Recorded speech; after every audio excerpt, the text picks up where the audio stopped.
Opisyal na umatras ngayon ang Federasyon ng Rusya mula sa negosasyon sa pagtatapos ng digmaan sa Ukraine. Nanawagan si Pangulong Vladimir Zelensky sa mga kaalyado sa NATO na magpadala ng mas maraming armas at depensa sa himpapawid sa Ukraine.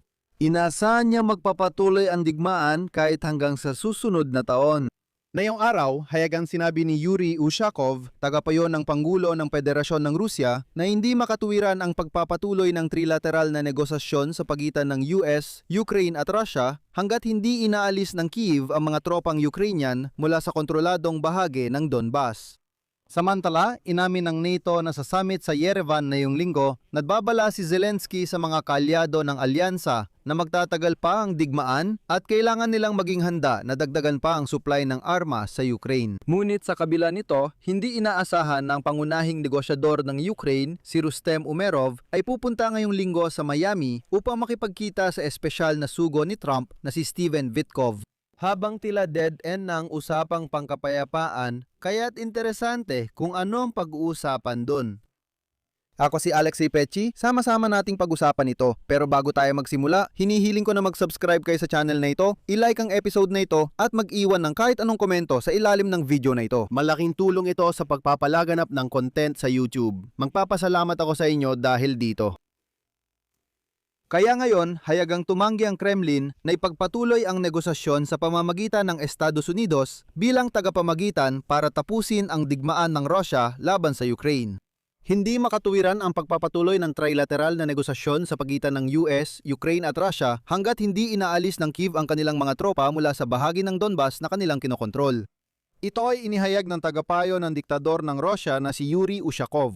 Susunod, ilalahad ko ito. Naiintindihan ng lahat, pati mga negosyador ng Ukraine, na kailangan na lang ng Kyiv na gumawa ng isang seryosong hakbang. Pagkatapos nito, matitigil muna ang mga aksyong militar at magbubukas ng mga posibilidad para sa seryosong pagtalakay ng pangmatagalang pag-aayos sa hinaharap. Sinabi ng Kremlin spokesperson na si Dmitry Peskov na kailangan i-withdraw ng Ukraine ang kanilang tropa sa Donbas para magpatuloy ang negosasyon. Ibig sabihin, ito na ang inilalagay nila hindi bilang kondisyon sa pagtatapos ng digmaan, kundi bilang kondisyon para masimulan ang negosasyon para wakasan ang tunggalian. Paalala, ilang round ng 3 panig na negosasyon ukol sa kapayapaan sa Ukraine ang naganap nitong Pebrero sa Geneva. Hindi natuloy ang pagpupulong noong Marso dahil sa operasyon ng US at Israel laban sa Iran. At ayon kay Ushakov, pagkatapos ng mga pag-uusap sa Geneva, wala nang naging contact tungkol sa Ukraine sa ganitong format. Sabi niya, abala ang Washington sa isa pang seryoso at mahalagang issue. Pagkatapos ng mga pagpupulong noong Pebrero, iniulat ng mga kinatawan ng Kremlin na handa ang Moscow umatras sa negosasyon kung tatanggihan ang kanilang hinihingi.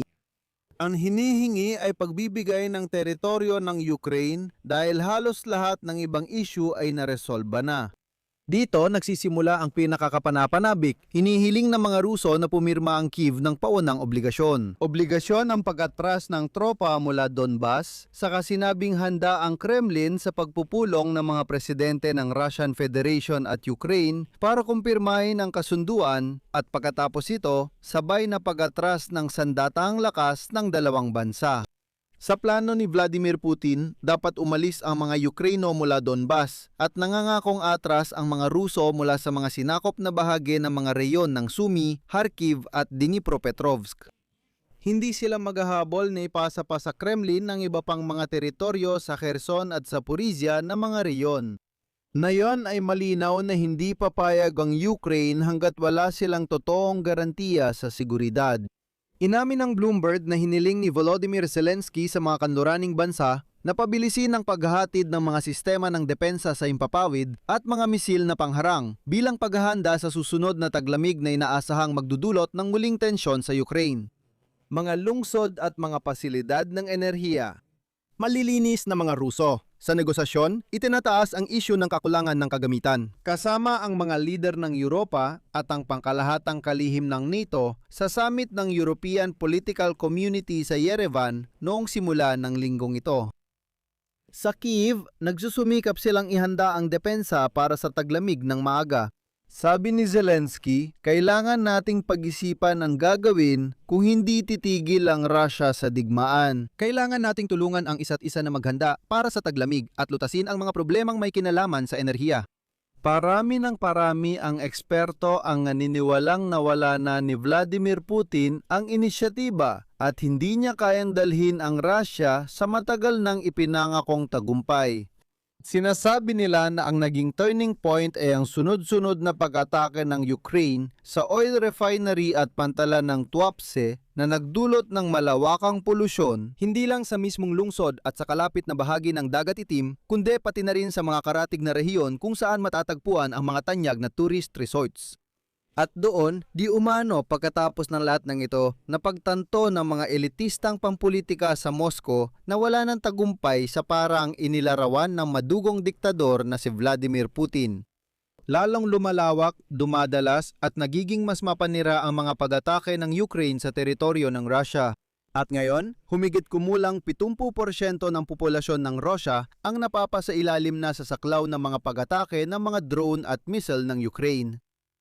Samantala, nagsimula ng aktibong bombahin ng sandatang lakas ng Ukraine ang mga refinery at mga daungan ng langis na pang-export ng Russia. Mula noong nakaraang Agosto, ang taglamig ay lumipas na may matinding pambobomba sa Ukraine gamit ang mga binagong Russian na missile at drone.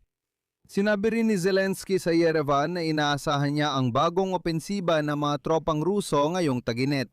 Sa ngayon, hindi pa sila makausad at nawawalan na ng mga nasakop na lupa.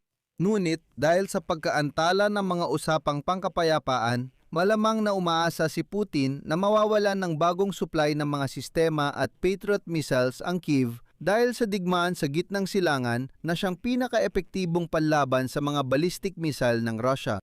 Kaya magpupusta ang Kremlin sa mga pambobomba lalo na sa susunod na taglamig.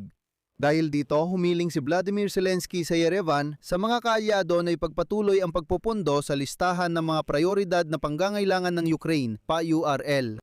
Sa programang ito, ang mga bansang NATO, lalo na sa Europa, ay bumibili ng armas ng Amerika para sa Ukraine. Dapat bigyang diin, lalo na ang mga Patriot upang makuha ang mga ito sa lalong madaling panahon ayon kay Zelensky. Sinusubukan din ng Kyiv na magsimula ng sariling negosasyon sa Washington.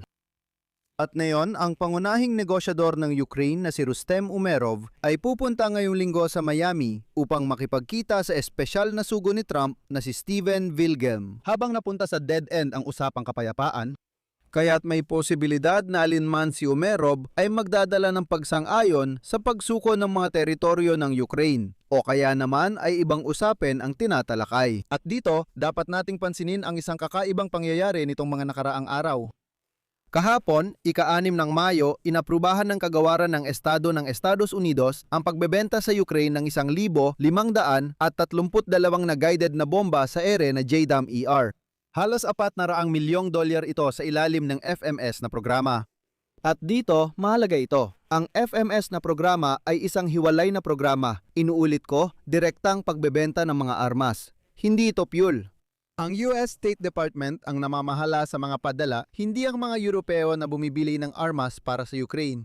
Sabi nga nila, may usad na dahil inaprubahan na ng State Department ang direktang padala ng armas mula Amerika papuntang Ukraine.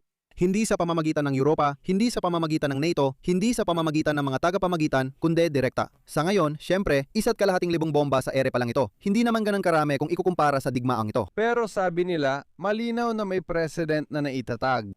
Hanggang dito na lang muna. I-comment ang opinyon at konklusyon ninyo sa episode na ito. Mag-subscribe, pindutin ang kampanilya at mag-iwan ng like. Kung gusto ninyong suportahan ang trabaho ng YouTube channel na ito, lubos akong magpapasalamat sa inyo. Maaari ninyong gawin ito sa pamamagitan ng anumang donasyon gamit ang mga link at detalye. Nasa description ng video na ito. Pumili kayo ng kahit anong format na comfortable para sa inyo. Magpapasalamat ako sa inyong suporta. O kaya iscan ninyo ang QR code na nasa inyong mga screen. Ito ang pinakamadaling paraan para suportahan ang channel na ito. Mag-subscribe din kayo sa Telegram channel kong Peachy News. Nasa video description ang link nito. Iyon lang, ingatan ninyo ang inyong sarili. Paalam sa lahat.